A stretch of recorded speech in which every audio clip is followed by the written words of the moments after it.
এবং স্বাধীনতা দিবস উপলক্ষে বইমেলা এবং সাংস্কৃতিক উৎসবে ২১শে পরিষদের সম্মানিত সভাপতি মহোদয় প্রধান অতিথি হিসাবে উপস্থিত রয়েছেন নওগাঁ সদর আসনের সংসদ সদস্য মাননীয় সংসদ সদস্য জননেতা জনাব মোহাম্মদ জাহিদুল ইসলাম ধুলু ভাই।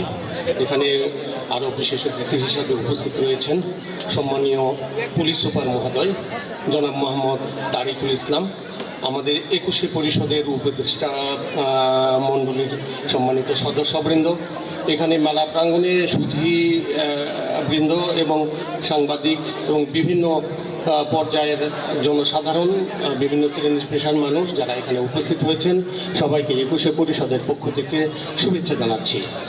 ২১শে পরিষদ আসলে একটা সামাজিক সাংস্কৃতিক সংগঠন। এটা ১৯৯৪ সালে এই কেডি স্কুল থেকেই ১৫ই ফেব্রুয়ারি ১৯৯৪ সালে ওই শহীদ মিনার পাদদেশে, তখন শহীদ মিনারটা ঘাসে আচ্ছন্ন ছিল, আমরা সেখানেই কিন্তু নওগাঁর কবি, লেখক, সাংবাদিক, বুদ্ধিজীবী তারা কিন্তু উপস্থিত হয়েছিলাম, আইনজীবী।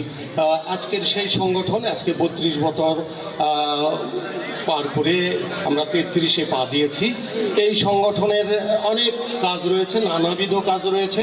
এই সংগঠনের অনেক রকম চড়াই উতরাই, বিভিন্ন ঘাত প্রতিঘাতের মধ্য দিয়ে আজকে আমরা এই ৩২ বছরে পা দিয়েছি।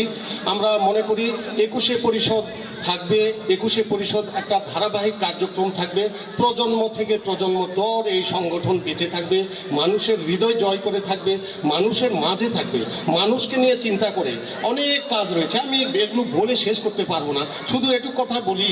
নওগাঁ যখন হ্যান্ড স্যানিটাইজার তৈরি করার একটা অভাবনীয় চিন্তা আমরা শুরু করি ২০২০ সালে ৮ই মার্চ, যখন সারা দেশে করোনায় আমরা আক্রান্ত হই, তখন থেকে আমরা চিন্তা করি এবং ২০শে মার্চ এই হ্যান্ড স্যানিটাইজার আমরা কিন্তু উদ্ভাবন আমরা নিজেরাই করি।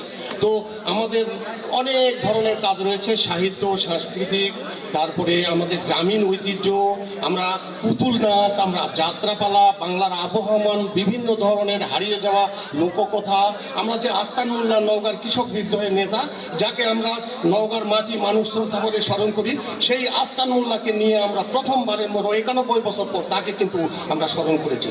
আস্তান মোল্লা স্মরণে আমাদের একটা অভিনব গ্রন্থ ইতিমধ্যে প্রকাশিত হবে, সেই অপেক্ষায় রয়েছে। আমি বেশি কথা বলবো না। আজকের এই প্রধান অতিথি মহোদয়, বিশেষ অতিথি মহোদয় যারা উপস্থিত রয়েছেন তারা বলবে, তাদের কাছ থেকে আমরা কথা শুনবো। আমি শুধু এটুকুই আবেদন জানাবো যে মেলাটা যেন আমাদের নওগাঁর মেলা, প্রাণের মেলা, এবং আমরা যেন পরিচ্ছন্নভাবে এখানে যেন উপস্থিতি হই। সবার আপনাদের সহযোগিতা কামনা করছি। সবাইকে অসংখ্য ধন্যবাদ।